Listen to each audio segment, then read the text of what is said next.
জামাতের উপর্যুপরি কৌশলে গত ১৪টি মাস ধরে প্রায় প্রতিটি ক্ষেত্রেই বিএনপি যেভাবে বিপর্যস্ত হচ্ছে, যেভাবে মেজাজ হারিয়ে ফেলছে এবং যেভাবে বিএনপির শীর্ষ নেতৃবৃন্দ যারা রয়েছেন তারা কারণে অকারণে জামাতের বিরুদ্ধে বিষোদ্গার করছেন এবং তার বিপরীতে জামাত একেবারে খামোশ হয়ে আছে, কোনো রকম কথাবার্তা বলছে না। এটা আপাত দৃষ্টিতে মনে হচ্ছে যে জামাতের কূটকৌশলের কাছে বিএনপির দৃশ্যত পরাজয় হয়েছে।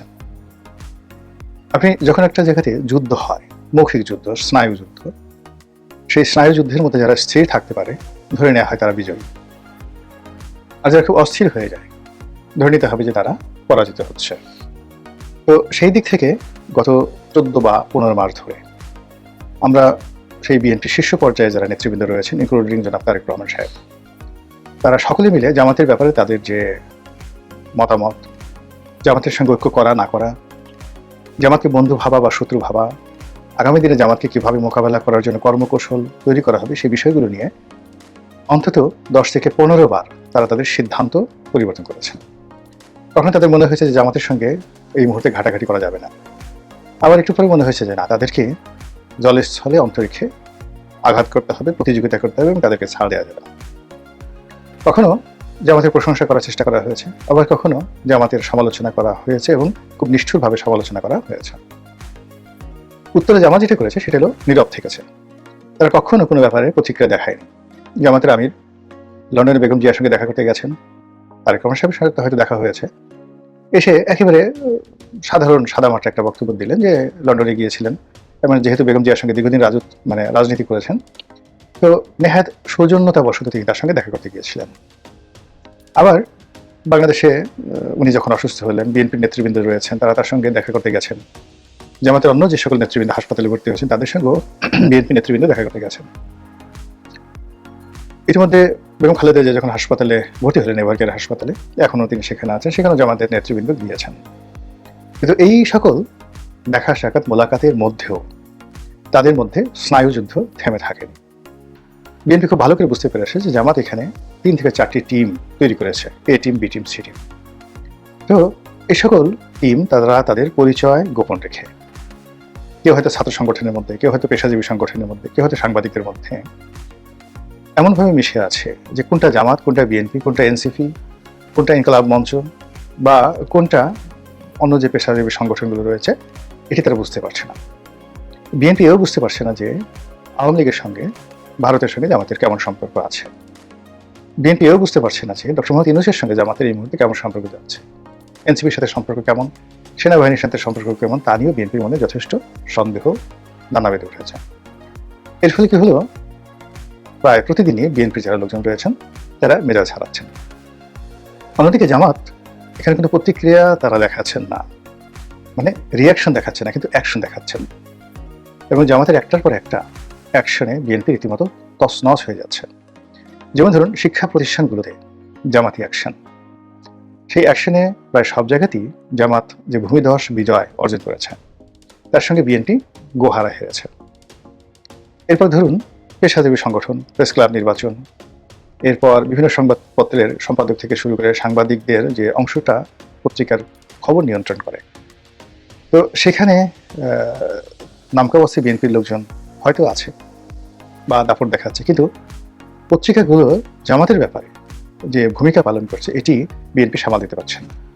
মিডিয়াতে একই অবস্থা, মানে যেখানে টেলিভিশন টক শো থেকে শুরু করে সব জায়গাতেই মানে জামাত তাদের চতুর্থ স্তরের যে নেতৃবৃন্দ রয়েছেন এবং নতুন নতুন মুখ, এদের নামও কেউ শুনেননি, এদের ইতিপূর্বে দেখা যায়নি, তাদেরকে পাঠাচ্ছে।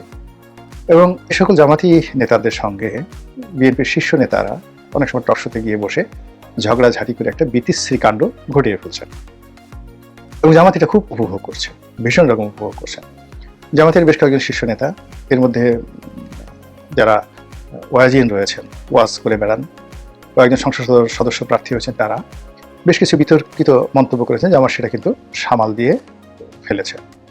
কিন্তু বিএনপির যে সকল নেতৃবৃন্দ রয়েছে, টেকনাফ থেকে তেঁতুলিয়া পর্যন্ত, এদের বেশিরভাগ প্রার্থী মূলত এখন জামাত বিরোধী হয়ে পড়েছে, ভীষণ রকম জামাত বিরোধী হয়ে পড়েছে এবং তারা প্রকাশ্যেই জামাতের বিরুদ্ধে কথাবার্তা বলছে। আমি দেখলাম যে ডক্টর হেসানুল হক মিলনের মতো মানুষ, আমদালিব রহমান পার্থর মতো মানুষ, তারপরে অন্যান্য যারা আছেন, মির্জা আব্বাস তো বলেই বেড়াচ্ছেন।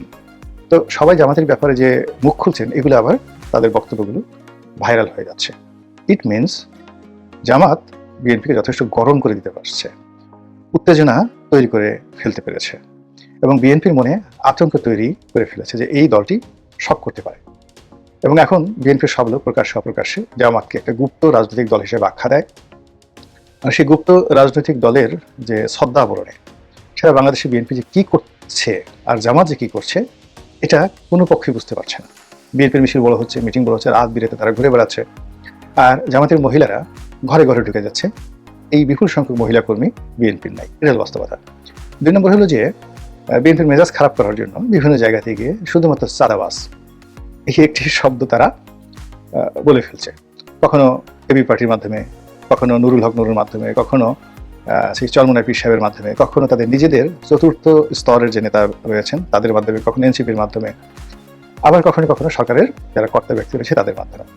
তো যখনই চাঁদাবাজ, জালেম এই শব্দগুলো মানে বিভিন্ন অ্যাঙ্গেল থেকে উচ্চারিত হচ্ছে, অমনি বিএনপি মেজাজ হারিয়ে ফেলছে এবং বিএনপি বোঝানোর চেষ্টা করছে যে তোমরা আমাকে বা আমাদেরকে যত কথাই বলো না কেন, যে গোপনে খোঁজা মারার চেষ্টা করছো, এটা কিন্তু আমরা বুঝতে পেরেছি। এর ফলে কি হলো, এই ডিসেম্বর মাস শেষে যখন তফসিল ঘোষণা করা হলো, তখন বিএনপি এবং জামাতের যে বিরোধটি, এটি এখন রীতিমতো অহিনকুল দাগ কুমড়ার সম্পর্কের পর্যায়ে চলে গেছে, আর এখানে কোনো বন্ধনও সম্ভব নয়। অন্যদিকে বিএনপি প্রথমে আশা করেছিল যে তারা একটা বৃহত্তর রাজনৈতিক যাকে বলা হয় জোট গঠন করবে এবং জোটের সঙ্গী সাথী যারা আছে তাদেরকে 100টি সিট ছেড়ে দেবে। কিন্তু এখন এই পর্যায়ে এসে বিএনপি কাউকে বিশ্বাস করতে পারছে না।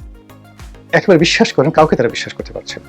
তাদের কাছে মনে হচ্ছে যে 300টি আসনে নিজেদের প্রার্থী তারা যদি পরাজিতও হয় তবুও ভালো, কিন্তু যারা জোট সঙ্গী তাদের জন্য কোনো একটা প্রার্থীকে অফ করে দেওয়া এই মুহূর্তে বিএনপি নিজেদেরকে মানে নিরাপদ মনে করছে না।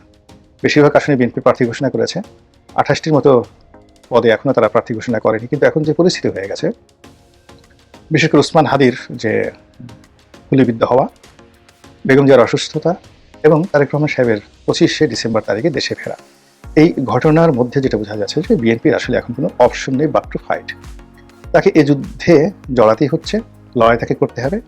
আর লড়াই করার জন্য কখনোই দেখা গেল যে রাজপথে যাদেরকে নিয়ে যুগপৎ আন্দোলন করেছে, আন্দোলন একটা জিনিস, কিন্তু এই মুহূর্তে জামাতের সঙ্গে একটা সিমেন্টেড এবং রেজিমেন্টেড সংঘবদ্ধ একটি রাজনৈতিক শক্তি, যাদের অর্থ আছে, টাকা আছে, কানেক্টিভিটি আছে, ঠান্ডা মেজাজ আছে, তারপরে তাদের যাকে বলে অন্যের মেজাজ গরম করে দেওয়ার জন্য দেয়ার আর ম্যানি মেশিনস, তাদের অনেকগুলো যন্ত্র আছে। সেই প্রোপাগান্ডা মেশিন দিয়ে তারা যে কোনো মানুষের মেজাজ গরম করে দিতে পারে। এই অবস্থায় বিএনপি মনে করছে যে এখন তাদেরকে জলস্থল অন্তরিক্ষে লড়াই করতে হবে জামাতের সঙ্গে। এবং এখন তারা খুব হাড়ে হাড়ে টের পাচ্ছে যে বিগত দিনে জামাতের সঙ্গে তাদের যে সম্পর্ক, সেই সম্পর্ককে ভিত্তি করে কীভাবে বিএনপি দুর্বল হয়েছে আর কীভাবে সেই সম্পর্ককে টিকিয়ে ব্যবহার করে জামাত শক্তিশালী হয়েছে। এবং জামাত এখন তাদের চোখের সামনে যত নৃত্য করছে, যত তারা রাজনীতির নীতিবাক্য তারা বলছে এবং যত বেশি দেশি বিদেশি কূটনীতিবিদ যারা আছেন তাদের সঙ্গে সাক্ষাৎ করছে, ব্যবসায়ীরা যখন দলে দলে তাদের অফিসে যাচ্ছে, এটি বিএনপির জন্য একটা রীতিমতো অবমাননা, ভীষণ রকম অবমাননা। এবং এই অবমাননার কারণে তাদের যে গত 14 মাসে বিজয়ের যে বা জয়লাভ করার যে শতভাগ তাদের যে আস্থা ছিল, বিশ্বাস ছিল, এটি সির ধরেছে। ফলে জনাব তারেক রহমান সাহেব বলতে বাধ্য হচ্ছেন যে নির্বাচন যত সহজ মনে করা হচ্ছে, আসলে নির্বাচনটা অত সহজ হবে না, এটা অনেক অনেক কঠিন হবে এবং অতীতের যে কোনো নির্বাচনের চাইতে এটি বেশ ঝুঁকিপূর্ণ হবে। এবং এটা মাঠে ইতিমধ্যে দেখা যাচ্ছে, মাঠ উত্তপ্ত হয়ে পড়েছে, ঝুঁকিপূর্ণ হয়ে পড়েছে এবং যেভাবে অনাস্থা, অবিশ্বাস এবং হানাহানির শঙ্কা বা ভয় ছড়িয়ে পড়েছে, সেই তুলনায় নির্বাচনের যে আমেজ, উৎসাহ, উদ্দীপনা নেই বললেই চলে। মনে করা হয়েছিল যে তফসিল ঘোষণা করার পর নির্বাচনের ট্রেন্ড চালু হয়ে যাবে, কিন্তু বাস্তবে যে একটা দেখা যাচ্ছে সেটা হলো তফসিল ঘোষণা করার পর নির্বাচনের ট্রেন্ড উল্টো দিকে চলা শুরু করেছে। এখন এই উল্টো দিকে চলা ট্রেনকে আবার নির্বাচনের দিকে মুখ ফেরানোর জন্য সরকার কতটা কার্যকর ভূমিকা রাখতে হবে সেটাই দেখার বিষয়।